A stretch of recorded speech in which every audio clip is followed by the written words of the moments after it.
Hello friends, welcome back to coffee break. இந்த வீடியோவில் நீங்கள் பார்க்கக்கூடியது எப்படி நாம் ஒரு DH11 மாடியூலை ஒரு ஆர்டினோ கூட இன்டர்ஃபேஸ் பண்ணி டெம்பரேச்சர் அண்ட் ஹியூமிடிட்டி மெஷர் பண்ணலாம் அப்படிங்கிறதான் அதோட கோடிங் பற்றினது தான். வாங்க வீடியோக்குள்ளே போகலாம்.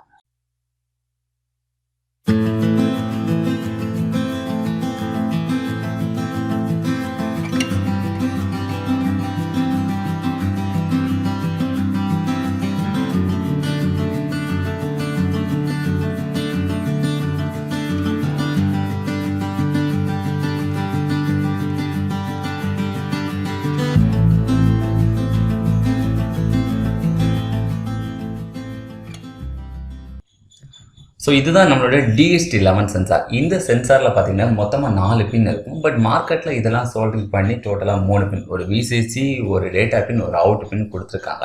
ஸோ VCCயை 5 வோல்ட்டையும் கிரவுண்டுக்கும் அதுக்கடுத்தது அந்த டேட்டா பின்னை வந்து நம்ம பர்டிகுலராக எந்த பின்னில் வேணால் நம்ம யூஸ் பண்ணிக்கலாம். அது நம்ம ஆர்டினோவில் எந்த பின்னில் வேணால் யூஸ் பண்ணிக்கலாம். பட் அதை ப்ரோக்ராமில் வந்து மென்ஷன் பண்ணலாம்.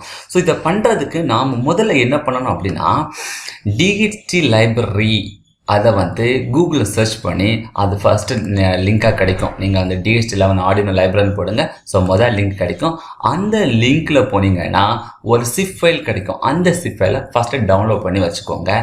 அதுக்கப்புறமா பார்த்துட்டிங்கன்னா அடாஃப்ரூட் சென்சார் ஆர்டினோ லைப்ரரி இந்த மாதிரி சர்ச் பண்ணுங்கள். அப்போவும் ஒரு வெப்லிங்க், ஜிட்ஹப்போட வெப்லிங்க் கிடைக்கும். அதுலேயும் பார்த்துட்டிங்கன்னா ஒரு சிப் ஃபைல் கிடைக்கும். இந்த சிப் ஃபைலை நீங்கள் டவுன்லோட் பண்ணி வச்சுட்டுங்க.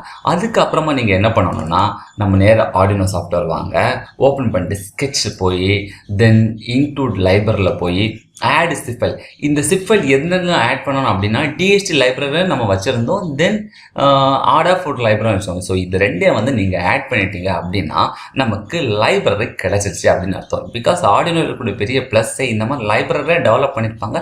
நாம் அதை எடுத்து ஒர்க் பண்ண வேண்டியதான் பாக்கி.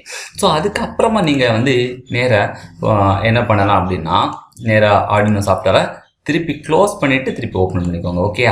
ஸோ ஓப்பன் பண்ணி வச்சுக்கோங்க. ஸோ ஓப்பன் ஆகிடுச்சு. இனி வந்து நீங்கள் ஃபைல்ஸில் போய் எக்ஸாம்பிள்ஸில் போய் நீங்கள் கீழே பார்த்துட்டிங்கன்னா DHT சென்சார் லைப்ரரி அப்படின்னு ஒரு சப்ரூட்டின் ப்ரோக்ராம் வந்து நிற்கும். ஸோ இதில் DHT டெஸ்டர்னு ஒரு ப்ரோக்ராம் இருக்குது. இந்த ப்ரோக்ராம் என்னன்னா, ஜஸ்ட் DHT சென்சாருக்கு நாம் எப்படி கோட் எழுதணும் அப்படிங்கிறதுக்கான சாம்பிள் ப்ரோக்ராம்.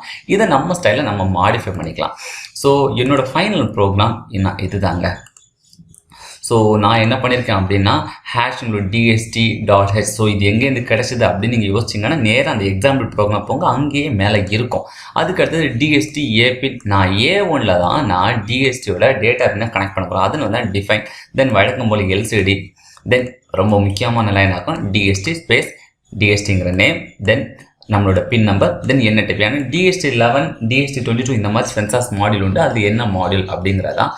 தென் எல்சிடியில் வந்து நான் வந்து ஜஸ்ட் சும்மா ஹெட்டிங்கை ரன் பண்ணியிருக்கேன். பட் திங்க் ஸ்பீக்னு நான் சொல்லியிருக்கேன். பட் அது அடுத்த வீடியோவில் தான் வரும். அதுக்கப்புறம் பார்த்திங்கன்னா ஃப்ளோட், டெம்ப், ஹியூம், அதாவது டெம்ப்னு ஒரு வேரியபிளும் ஹியூம்னு ஒரு வேரியபிளும் க்ரியேட் பண்ணியிருக்கேன். தென் டெம்புங்கிற வேரியபிளை டெம்பரேச்சரை ரீட் பண்ணி ஸ்டோர் பண்ணுறேன். ஹியூமுங்கிற வேரியபிளில் ஹியூமிடிட்டியை ரீட் பண்ணி ஸ்டோர் பண்ணேன். தென் இதை அப்படியே வந்து என்ன பண்ணுறேன்னு எல்சிடியில் பிரிண்ட் பண்ணுறேன். இவ்வளோ தாங்க ப்ரோக்ராம். ஸோ இந்த ப்ரோக்ராமை நாம் வந்து கிட்டில் டவுன்லோட் பண்ண போகிறோம். ஸோ கிட்டில் டவுன்லோட் பண்ணுறதுக்கு முன்னாடி இதோட சர்க்யூட் டயக்ராமை பார்த்தோம்.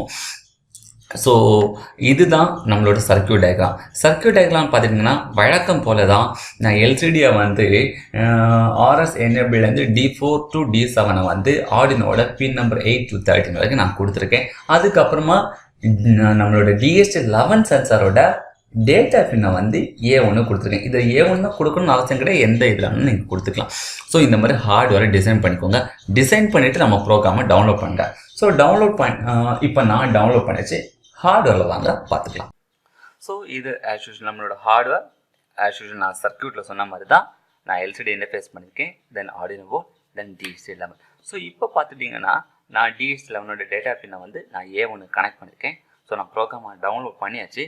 ஸோ LCDயில் வந்து பார்த்துட்டிங்கன்னா ஆஸ் பர் இந்த ரூமோட டெம்பரேச்சர் 33 டிகிரி சென்டிகிரேடும், humidity 74 degree centigrade and value change ஆகிட்டு இருக்குது பார்த்தீங்களா. ஸோ இந்த மாதிரி ஜஸ்ட் சின்ன சேஞ்சஸ் நடந்துக்கிட்டே இருக்கும். இப்போ நான் என்ன பண்ண போகிறேன்னா, ஜஸ்ட் ரீசெட் பண்ணுறேன். ஸோ ஹார்ட்வேரை ரீசெட் பண்ணிட்டோன்னா முதல்ல இந்த ஹார்ட்வேர் ரன் ஆயிரும். ஸோ ப்ரோக்ராமில் எப்படி கோடு இருந்தோ அதுக்கேற்ற மாதிரி ஹெட்டிங் வந்துச்சு. தென் என்ன டெம்பரேச்சர், என்ன ஹியூமிடிட்டி அப்படிங்கிறது வந்து நமக்கு ரீட் ஆகிக்கிட்டே இருக்குது. பார்த்துட்டிங்களா? ஸோ இனி நாம் அடுத்த வீடியோவை என்ன பண்ண போகிறோம்னா, இந்த டேட்டாவை எப்படி வந்து கிளவுடுக்கு, அதாவது ஐஓடி மூலமாக திங்ஸ்பீக்கு நம்ம ட்ரான்ஸ்ஃபர் பண்ணுறோம் அப்படிங்கிறத அடுத்த வீடியோவில் பார்க்க போகிறோம். ஸோ இந்த வீடியோவில் நீங்கள் கற்றுக்க வேண்டிய விஷயம் அந்த ப்ரோக்ராமோட ஸ்டைல் எப்படிங்கிறதான். ஏன்னா அடுத்த வீடியோவில் பெருசாக எங்களுக்கு சொல்லித்தர முடியாது, கோடை எக்ஸ்பெரிமெண்ட் இருக்க முடியாது. பட் எப்படி ஒர்க் ஆகுதுங்கிற ஒரு பேசிக் ஐடியா கிடச்சிருச்சுன்னு நினைக்கிறேன். பிடிச்சிருந்தா லைக் பண்ணுங்கள், ஷேர் பண்ணுங்கள், மறக்காமல் நம்ம சேனலை சப்ஸ்கிரைப் பண்ணுங்கள். பாய் பாய், see you.